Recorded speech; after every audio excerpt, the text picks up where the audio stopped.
Muchas veces he escuchado por ahí a alguien que dice, si tienes hipertensión no puedes tomar sildenafilo. En realidad esto no es cierto. Paciente hipertenso sí puede tomar sildenafilo. Lo que pasa es que hay algunos hipertensos que toman algunos medicamentos como son los nitratos, que ellos son vasodilatadores, o sea, ellos abren las arterias y las venas y por ende la presión arterial disminuye. ¿Qué pasa? Que cuando el sildenafilo se une con estos nitratos, el efecto se potencia muchísimo y entonces la presión arterial cae súbitamente y es cuando el paciente sí puede tener complicaciones cardíacas. De pronto se puede infartar, que lo habrás escuchado.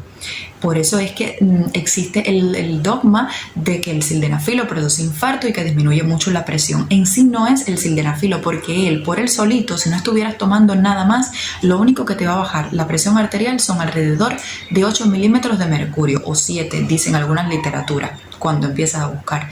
O sea que no es algo que sea representativo ni que tampoco ponga en riesgo tu vida.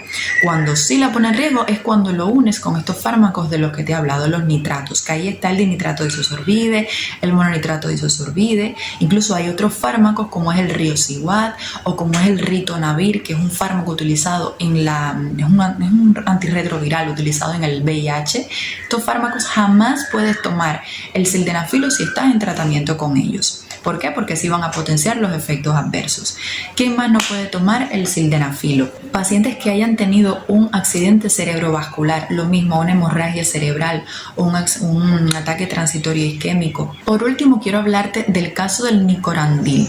Este fármaco nosotros decimos que es un híbrido. ¿Por qué? Porque no solo ellos actúan sobre los canales de potasio, sino que también en su composición trae implícito nitratos. Por tanto, si estás tomando este fármaco nicorandil, no puedes tomar el sildenafilo, la Viagra.